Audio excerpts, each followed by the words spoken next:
Can you ask yourself, who am I, really? Who are you? In this video, we're going to use the Mandukya Upanishad and a powerful explanation by Swami Sarvaprianda to look directly at one of the oldest and most important questions in human life. Who am I? Not who am I in terms of name, job, or social media bio, but what is it that I really am underneath all changing roles, successes, and failures? The Mandukya Upanishad gives one of the most precise and radical answers to this question anywhere in world philosophy, and in this video you are going to see that answer step by step in simple language, using your own everyday experiences of waking, dreaming, and deep sleep. This entire framework comes from the Mandukya Upanishad and from the way Swami Sarvaprianda unpacks it in his teaching. What you will hear is that system, carefully reorganized and explained for you as a long, clear lesson. What is Vedanta and the Upanishads? Before getting into the question, who am I? You need a basic sense of where this teaching comes from. Vedanta literally means the end of the Vedas, and in practice it means a philosophy that is based on a group of ancient texts called the Upanishads. The Vedas are some of the oldest sacred texts in the world, and within them, the Upanishads are the sections that contain the highest philosophical and spiritual teachings. Questions about reality, self, and ultimate freedom. One later Upanishad, called the Mandukya Upanishad, lists 108 Upanishads. Among those, tradition usually highlights 10 or 11 as major Upanishads, largely because the great philosopher Adi Shankaracharya wrote detailed commentaries on them. These major Upanishads became the core source texts for Vedanta, and what people all over the world call Vedanta philosophy is, essentially, an interpretation of these Upanishads. Swami Sarvaprianda follows the non-dual or Advaita Vedanta interpretation developed by Shankaracharya, and that is the perspective we are following in this video. Among all these Upanishads, there is one that is both incredibly short and incredibly deep, the Mandukya Upanishad. It has only 12 mantras. Yet there is a saying in the tradition that for a person who truly seeks liberation, the Mandukya alone is sufficient. If you understand and realize what it is pointing to, nothing more is needed. This Mandukya Upanishad is associated with the Atharva Veda, and it is famous for being like a tiny, extremely strong chili, very small, but very powerful. Why the Mandukya focuses on who am I? The central concern of this Upanishad is exactly the question, who am I? Not in a casual sense, but at the deepest level. Am I just this physical body? Am I my emotions? Am I my intellect and thoughts? Or is there something deeper, something that does not come and go the way health, mood, and opinions do in daily life? People usually define themselves through possessions. I am someone because I have a good house, car, or savings. Positions. I am my job title or my role in society. Relationships. I am a good parent, a good partner, a good friend, and that is my worth. But these things are all changeable. Jobs can be lost. Possessions can be taken away. Relationships can end. Even the body itself changes and ages when some of these things are lost. People often feel that they no longer know who they are. The Mandukya Upanishad asks you to look for an identity that does not collapse when these outer layers change, an identity that remains the same whether circumstances are favorable or difficult. In this video, using the Mandukya and Swami Sarvaprianda's exposition, you will be guided to see that your real nature is something present in all your experiences, but not limited by any single experience or role. The story that opens the door, King Janaka Raja's dream. To bring this question to life, Vedantic teachers often use a powerful story about a king named Janaka Raja. Swami Sarvaprianda uses this story to illustrate exactly what the Mandukya is pointing toward. Listen to it carefully and, as you hear it, constantly keep in mind your own experiences of dreams and waking life. Once, King Janaka was sleeping peacefully. In his dream, a sentry rushed in and shouted, "Maharaj, get up, the enemy has attacked, we must fight." Janaka immediately prepared for battle. In the dream, he put on armor, took his sword, summoned his generals and soldiers, and went out to fight. A fierce battle followed. In that battle, Janaka was defeated. He was wounded, captured and dragged before the enemy king. The enemy king said, "Your kingdom is now mine. I will not kill you because you are a king, but I exile you. Leave this land bleeding." Exhausted and humiliated, Janaka had no choice. He left. As he walked, people in what had once been his own capital refused to help him. They were afraid the new king would punish anyone who showed him kindness. After 2 days of walking, he crossed the border into another kingdom. There he saw food being distributed to poor people. A long line of beggars waiting for a simple meal. Desperate, he joined the line. When his turn finally came, the food ran out. He was devastated. The person serving said, "There's only some thin starch left at the bottom of the pot.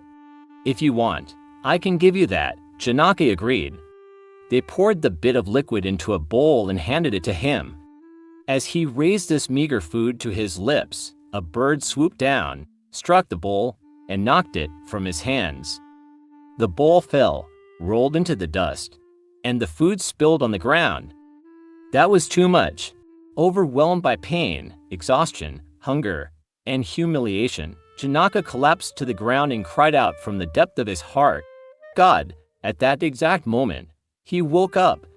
He was in his own bed, his chest pounding, sweat on his body. A sentry nearby heard his cry and rushed in, asking, "What happened?" Here is where the crucial shift happens. Janaka does not say, "I had a nightmare." Instead, with an intensely analytical mind, he looks around and asks a single question: was that true? Or is this true? He repeats this question again and again. Was that true? Or is this true? The sentry is confused. He calls the minister. The minister is confused. The queen comes. She is worried. Each time, Janaka only says, "Was that true? Or is this true?" The whole palace becomes unsettled. The next day, in the city, people are whispering that the king has been asking this strange question. A great sage, Ashtavakra, hears about it. Being a knower of truth, he understands what must have happened and goes to see the king. Janaka is sitting in court, surrounded by ministers, generals, wealth, and power. Yet he is still repeating the same question: was that true? Or is this true? Ashtavakra decides to answer on a completely different level, he says.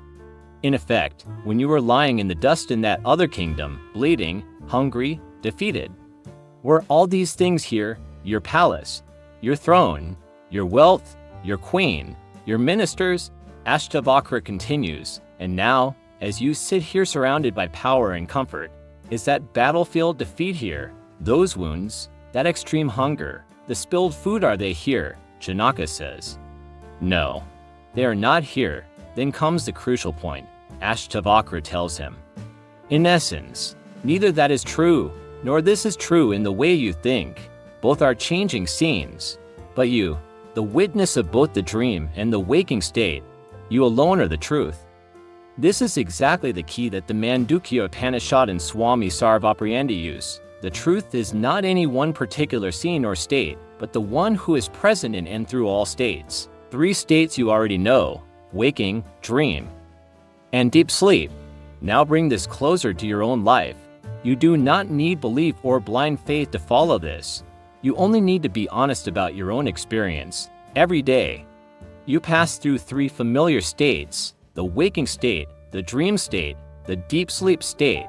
The waker and the waking world. Right now, if you are alert and watching this video, you are in the waking state. In Vedanta language, you are the waker, and you are experiencing the waking world. You have a physical body, sense organs, and an external environment: your room, your device, maybe sounds around you. Consciousness seems to be flowing outward through the senses toward external objects. The Mandukya uses a term for this: Bahi Prajga, meaning outward, knowing consciousness. 2. The dreamer and the dream world. At night, you sleep and dream. In a dream, you may find yourself in a different city, doing different things, meeting different people. The dream body that moves, eats, talks, or runs in your dream is not the same physical body that is lying on your bed. From the outside, Someone watching you sees a body under a blanket, lying still. From the inside, you experience a completely different body, in a completely different world, in Vedanta language. In that state you are the dreamer. Experiencing the dream world, consciousness is now turned inward, working only in the mind, not in the outer physical world. The Mandukya calls this antar, prajna, meaning inward, knowing consciousness. 3. The sleeper in the blankness of deep sleep. There is also a third daily state, deep, dreamless sleep. Modern neuroscience also recognizes this as non-REM sleep. In this state, you are not dreaming. You are not aware of the external world, and you are not even aware of your own thoughts. Subjectively, what is your report when you wake up? It is something like, I knew nothing, I slept like a log. It was very peaceful. That means that in deep sleep there was no experience of an external world, a body, a mind or thoughts. Even the idea I am sleeping, from your own point of view. Deep sleep is a kind of blankness. Vedanta calls this the state of the sleeper, experiencing a sleep blankness, a condensed mass of unexpressed experience. The Mandukya uses the term prajna in a special way here, a mass of consciousness where everything is in potential but not manifest. So, summarizing, as waker, you experience the waking world. As dreamer, you experience the dream world. As sleeper, you experience the blankness of deep sleep. All three are part of your everyday life. The shocking claim of the Mandukya, you are none of these three here, is where the Mandukya Upanishad makes a radical statement. You are not the waker, you are not the dreamer, you are not the deep sleeper. These are like roles you temporarily occupy. They come, function for a while, and go, but you, the real I, did not come and go with them. The Upanishad says that your true nature is a fourth aspect, something that is present through all three states but is not limited by any of them. This is called Turiya, which simply means the fourth. The mantra itself actually uses the word Chaturtha, the fourth, and later teachers like Gaudapada popularized the term Turiya. Turiya is not a separate, new state in time, like a special mystical trance that you have to acquire. Rather, it is the underlying reality that is always there right now, also while you are in the waking state, and later when you are dreaming or in deep sleep. To see what this means, you need some very precise analogies. Gold and ornaments. Many names, one substance. One classic analogy used in this teaching is the relationship between gold and ornaments. Imagine you have a gold bangle, a gold necklace, a gold ring. From one point of view, you have three different things. A bangle is something you wear on your wrist, a necklace around your neck, a ring on your finger. They have different shapes, different names, and different functions. But from another point of view, in terms of substance, you only have one thing, gold. All three ornaments are nothing but gold given different forms. A jeweler does not get confused. When someone brings a statue of Ganesha and a tiny mouse's vehicle to pawn, the jeweler simply weighs the gold. He does not care that one is a deity and one is a mouse. For him, both are gold at a certain rate per gram. The emotional value is in the form and name. The physical reality is the metal itself. Now imagine a person who does not understand what gold really is. If you tell such a person, these are not truly bangle, necklace, and ring. They are only names and forms. The substance is gold. He might think gold is something separate that he should search for apart from the ornaments.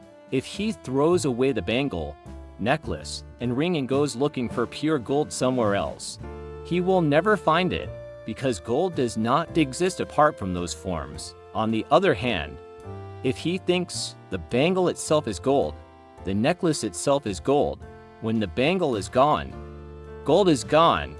He also misunderstands. When the bangle is melted down and turned into a necklace, he might cry, "My gold is lost," without realizing that the same gold has simply taken a new form with a new name and new function. The correct understanding is, bangle, necklace, and ring are names and forms. Gold is the one reality appearing as these many. When any one ornament goes, gold remains. When a new one appears, it is still only gold. This is the model the Mandukya asks you to apply to yourself. Waker, dreamer, and sleeper are three different ornaments. The one consciousness that is present in and through all three is like the gold. That is Turiya, the station master in the trains, witness through all states. Another helpful image is that of a station master at a railway station. Imagine a station master sitting in his office by the platform. First, a prestigious express train arrives. Full of passengers, activity, noise. The station master observes it, does his job, and signals it to depart. The train leaves, but he stays. Later, a slow goods train comes, long, dusty, with hardly any passengers. Again, the station master observes it and eventually signals it to move on. It goes, but he stays. Then, for a while, there is no train. The platform is empty and quiet. Yet the station master is still there, witnessing the blank platform. In this image, the prestigious passenger train is like the waking state with all its activity, responsibilities, successes, and failures. The goods train is like the dream state, strange, mixed, sometimes vivid, sometimes confusing. The empty platform is like deep sleep, where no train, no world, no mind is appearing to you. But the station master is like consciousness itself, always present, not traveling with any particular train, simply witnessing each arrival and departure. You, in your true nature as pure consciousness, are like that station master, waking, dream, and deep sleep come and go, but you, the witness, remain, the changing body versus the unchanging witness. To make this even more concrete, look at your own life story. Think back to yourself as a small child. Let's say, around 10 years old, there was a particular body at that time, smaller, younger, with different abilities and limitations. There were certain likes and dislikes, certain fears and ambitions. Later, as a teenager, your body changed, your mind changed. What you knew, what you wanted, what you liked and disliked, many of these shifted. Now, as an adult, again, both body and mind have changed. The body is not the 10-year-old's body, not the teenager's body. The mind is more complex, has more knowledge, different priorities. Yet, throughout all these changes, there is a continuous sense of I. You naturally say, I was that child. I was that teenager. I am this adult. The physical body clearly changes over time. The mind, thoughts, emotions, knowledge, desires also clearly changes over time. So what is it that gives you this feeling of continuity that says, I was the one in that earlier body and mind, and I am the one in this body and mind now? Vedanta's answer is, that is the unchanging witness consciousness, the real I, which remains the same while body and mind move through different stages. This is the same consciousness that is present in waking and dreaming. And even as the silent background of deep sleep, the four quarters of the self, the Mandukya Upanishad begins with a powerful statement, Ayamatma Chatishpat. This self has four quarters.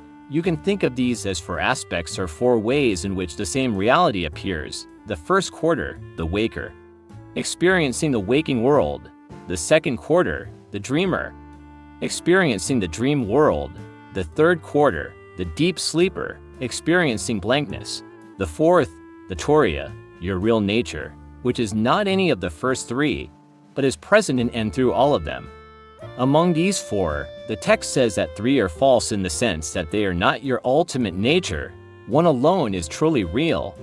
You are used to thinking, I am this person, in this waking world. Sometimes you say, I dreamt such and such. Sometimes, I slept very well. I knew nothing. In all of these, the word I is used. The Mandukya wants you to see that the real I is not any one of these temporary roles, but the underlying consciousness that says my waking, my dream, my sleep. Why Turiya is not a separate thing. It is important not to misunderstand Turiya as some extra, separate reality somewhere far away from your life. Remember the gold and ornaments analogy. If you say, gold is something apart from bangle, necklace, and ring, and you throw away all ornaments to search for pure gold, you will never find it. Gold does not exist apart from its forms. In the same way, if you think there is a fourth state somewhere outside waking, dream, and deep sleep, and you try to run away from your normal life to discover some exotic experience, You are misunderstanding. Turiya is like the gold itself. When consciousness is functioning with the physical body and senses, we call it waker in the waking state. When consciousness is functioning only in the mind, projecting an inner world, we call it dreamer in the dream state. When there is no manifest experience, only a potential, unexpressed mass, we call it deep sleeper in the deep sleep state. But in all three, the same consciousness is present, just as the same gold is present in bangle, necklace, and ring. That very consciousness, looked at in itself, apart from any particular state, is what is called Turiya. So, Turiya is not a fourth, separate world. Turiya is the one reality in and through all your experiences, which is never itself an object. Watching the three states like a station master. Now tie this to your daily cycle. Every day, like trains arriving and leaving a station, your states come and go. The Rajdhani Express of waking arrives with all its activity and responsibilities. For a while, that is your whole world. Then it departs. The goods train of dreams arrives, made up of bits and pieces of waking life mixed into strange combinations. It stays for a time, then passes. The empty platform of deep sleep is there, with no trains at all. Throughout all of this, there is one unchanging factor, the witnessing consciousness. This is like the station master who does not travel with any train, but simply sees each one arrive and depart. You usually identify with the train. I am the waking person with these problems and goals. Or I am the one in this dream. Or I am the one who slept. Vedanta asks you to shift identification to the station master, to the pure consciousness that is present before, during, and after every particular train. That pure consciousness is what the Mandukya calls your real self. The Turiya, the seventh mantra, the core teaching among the 12 mantras of the Mandukya Upanishad. The seventh mantra is the heart of the whole text. Swami Sarvapriyananda focuses on this mantra to give the most direct answer to who am I. This one mantra does three things. It tells you what you are not. It tells you that you cannot know your real self as an object. It gives a few positive pointers to what you really are. Let's walk through these three parts very slowly and clearly. Part 1. What you are not. The mantra begins by denying that you are any of the familiar states or combinations of states. So, it says, in essence, you are not the inward knowing one, the dreamer. You are not the outward knowing one, the waker. You are not any in-between state. You are not the massive consciousness of deep sleep. You are not even a limited conscious knower or a lump of unconscious matter. Spelled out more clearly, na antaprajkam, meaning, not the inward, knowing one. You are not the dreamer, whose consciousness functions only inside the mind, building an inner world out of memories and impressions. Nabahi prajkam, meaning, not the outward, knowing one. You are not the waker, whose consciousness flows outward through the senses to the physical world. Naabhayatak, prajkam, meaning not a mixture of both. You are not some half awake, half dreamy in between consciousness. Like that drowsy state when you are dozing through a lecture and your notes become a strange mix of what is being said and what is bubbling up from your subconscious. Na prajga, ganam, meaning, not the massive consciousness. You are not the deep sleeper as such, that undifferentiated, blank state where nothing appears but from which, on waking, you say, I knew nothing, I slept well, in some interpretations. This phrase is also linked with Ishvara, the cosmic mind. But here the point is that you are not even that. Na prajkam, na prajkem, neither conscious in the usual subject-object sense, nor unconscious matter. You are not a knower in the ordinary sense, because that always implies an object being known. You are also not insentient, like a piece of chalk or stone.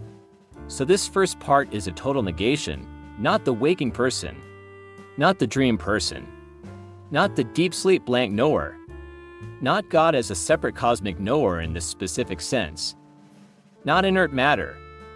Turiya, your real self, is none of these. Part 2. Why you cannot make Turiya into an object after saying what you are not. The mantra then explains why you will never see your real self the way you see an object. It uses a series of terms which Swami Sarvapriyananda patiently explains. Let's go through them in simple language, exactly following that explanation. Adurquam, not something that can be seen. You cannot see it with your eyes. You cannot hear it, touch it, taste it, or smell it. It is not an object of any of the five senses. So if you say, if the self or Atman or Turiya exists, why can't I see it? The answer is, because it is not that kind of thing.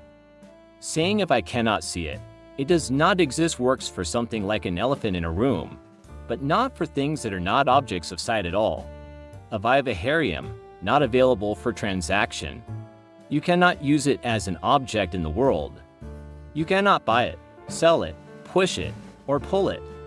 You cannot bring it into social or physical dealings the way you deal with things. Yet, without this consciousness, no transaction would be possible at all. All experiences and actions depend on it, but it itself is never something you can handle from the outside. Agrahium, not graspable. You cannot grasp it with your hands. You cannot hold it like an object. You cannot capture it as a mental image either, because any image is again something seen. Not the seer, alakamim, without inferential marks, in reasoning. You often infer something unseen from a sign, for example, there's fire on the hill. Because I see smoke. Here, there is no such separate sign by which you can infer Turiya as an object separate from everything else, a sentium, beyond thought. Whatever you can think of becomes an object in your mind, something you are aware of. Turiya is the awareness itself, so it can never be reduced to just another thought. If you say, I am thinking about pure consciousness, the thing you are thinking about is still an idea. The very fact that you are aware of that idea shows that the real consciousness is behind the idea, not identical with it. Avyapad is yam, not definable or nameable. Normally, language works in a few ways. By class, this is a tree, that is a dog. By quality, this is blue, that is sweet. By function, he is a driver, she is a teacher. By relation, this is the father, that is the son. By arbitrary naming, we'll call this new object X. Turiya does not fit into any of these, because there is no class of many Turiyas. It is beyond all qualities, it is nirguna. It has no action or function of its own. Actions happen in the mind and body. There is nothing second to it to stand in relation to. You cannot just point to it as a distinct object and say this, so language cannot capture it in the usual way. Put simply, the mantra is telling you, you cannot see it. You cannot use it as a thing. You cannot grasp it. You cannot infer it as one more object. You cannot think it as just another idea. You cannot truly define it by name and category. This might make you wonder something very natural. A natural doubt. If I can't see or think it, what is the point? You might be wondering. If I cannot see, touch, think, or define this Turiya, how is this useful to me? Is this just abstract theory? The key is to recognize what is being talked about. The Mandukya is not describing some other thing. It is talking about the very consciousness by which you are able to see, touch, think, and define anything at all, every time you see something, hear something, think a thought, remember a memory, even say, I am confused by this teaching. There is one constant factor, awareness itself. That awareness is not an object among objects. It is the light in which all objects outer and inner are revealed. The Mandukya is simply pointing you back to that basic fact and saying, that is what you really are. It cannot be turned into an object precisely because you are that. Part 3. Positive pointers. What you really are. After all this negation, the mantra does give a few crucial positive hints. These are not definitions in the usual sense, but pointers toward your real nature. The mantra describes Turiya as ekatma pratyaya, saram, the essence of the one I experience. Shantam, peaceful, shivam, auspicious, wholesome, advaitam, non-dual. Then it concludes, Satma, Savijaya. That is the self. That is what is to be realized. Let's unpack each term. Ekatma pratyaya, saram, the essence of the I sense in all your experiences. There is a basic, continuous sense of I. I am seeing, I am thinking, I dreamt, I slept. If you follow this I, feeling carefully, step by step, back through waking, dream, and deep sleep, you come to the one unbroken consciousness that is present in all. That is what is meant here. Teachers like Ramana Maharshi emphasize this same inquiry with the question, who am I? Not as an intellectual puzzle, but as a way of turning attention back to the source of this I sense. So the mantra is saying, the essence of that constant I am experience, stripped of all particular roles and states, is Turiya, Shantam, peaceful. Turiya is described as Shantam, peaceful. Why peaceful? Because in itself it is not disturbed by the comings and goings of waking, dream, and deep sleep. In waking, all kinds of joys and sorrows rise, but they rise in consciousness, which itself is untouched. In dreams, strange experiences come and go, but the witnessing awareness is not harmed. In deep sleep, a blankness covers everything, but awareness remains, as shown by your later report. I knew nothing, I slept well. Just as a screen is not burned by the fire that appears on it in a movie, the witness consciousness is not burned by the ups and downs of life. Its own nature is peace. Shivam, auspicious, wholesome, full. Turiya is called Shivam, not in the narrow sense of a particular deity here, but in the sense of being auspicious, wholesome, the highest good. It is the very basis of joy, because every experience of happiness depends on consciousness being present. Without awareness, no pleasure, no meaning, no value can even show up. So your real nature is not a dry, empty void. It is the very ground of fullness and well-being. Advaitam, non-dual. Finally, Turiya is Advaitam non-dual. What does that mean in this context? It means that, with respect to waking, dream, and deep sleep, there is nothing apart from Turiya. Go back to the gold example. Bangle and necklace are different from each other. Necklace and ring are different from each other, but none of them is different from gold. If you remove the gold, there is no ornament. So, from the standpoint of ornaments, gold is non-dual. It is the one reality of which they are all appearances. In the same way, waking and dream are different from each other. Dream and deep sleep are different from each other, but none of these three is apart from consciousness. Turiya is the one reality on which waking, dream, and deep sleep all depend. If you remove consciousness, nothing remains, not even the thought of nothing. That is why the mantra says, Turiya is Advaita, non-dual. Another natural doubt, is this saying I am everything? You might now feel a very bold idea rising. If consciousness is the one underlying reality of all three states, does that mean I am the world? The teaching, as Swami Sarvaprianda explains it, does lead in that direction. Just consider your dream. In a dream, there are many people, objects, and places. When you wake up, you say, it was all my mind. That means the dreamer was, in a sense, one with everything in the dream. Every character and object was an appearance in the dreamer's mind. Similarly, in the waking state, from the standpoint of Turiya, all appearances, body, mind, world, are in consciousness. In that sense, nothing is outside you as pure awareness. The Mandukya is pointing toward this immense non-duality. But here, in this first class, the focus is on seeing that you are not limited to any single state, and that your real identity is the ever-present witness of all. The deep sleep puzzle isn't the body still there. At this point, a very natural question rises. If in deep sleep you say there is no body, no world, no mind, how is that true? From the outside, I can clearly see a sleeping person. The body is right there under the mosquito net. The answer lies in carefully distinguishing objective observation from subjective experience. From the outside, yes, a body is visible. Someone in the room can see a person lying on the bed, maybe snoring, weighing 80 or 90 kilos. From that perspective, the body is there. But Vedanta is asking, what is your own experience in that state? From the inside, in deep sleep, you do not experience a world. You do not experience a body. You do not experience thoughts. You do not even have the thought I am sleeping. Only when you wake up do you say, I slept well. I knew nothing. That very report shows that, in that state, from your point of view, there was only blankness.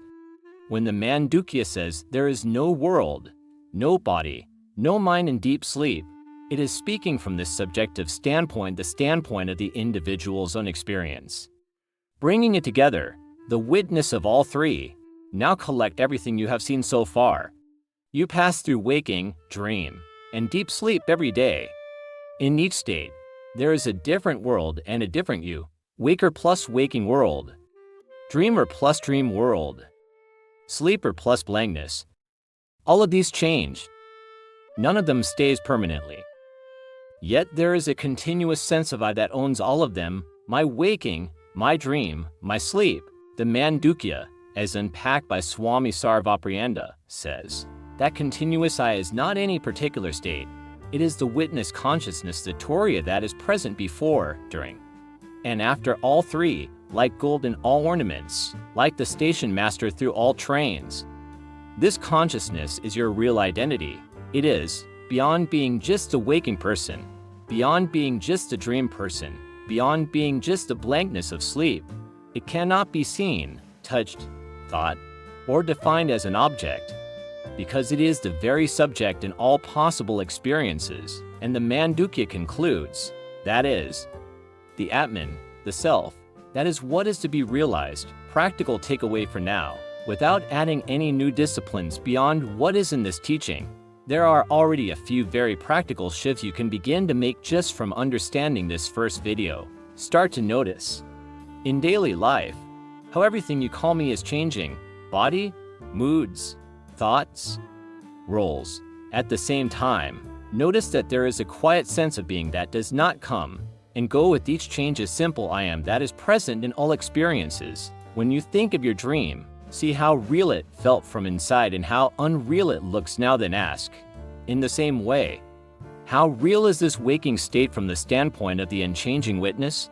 This is not yet full realization, but it is exactly the kind of intellectual clarity the Mandukya and Swami Sarvaprianda aim to give in this first stage. In the next video, this video has walked you through the basic framework of the Mandukya Upanishad's answer to who am I, using Swami Sarvaprianda's first class on this topic, the three states, the fourth, the core of the seventh mantra, and the idea of the witness. In the next video, we will continue this exploration, going deeper into how the Mandukya and its great commentators further analyze these states in the fourth, and how that understanding sharpens and stabilizes this vision of who you really are.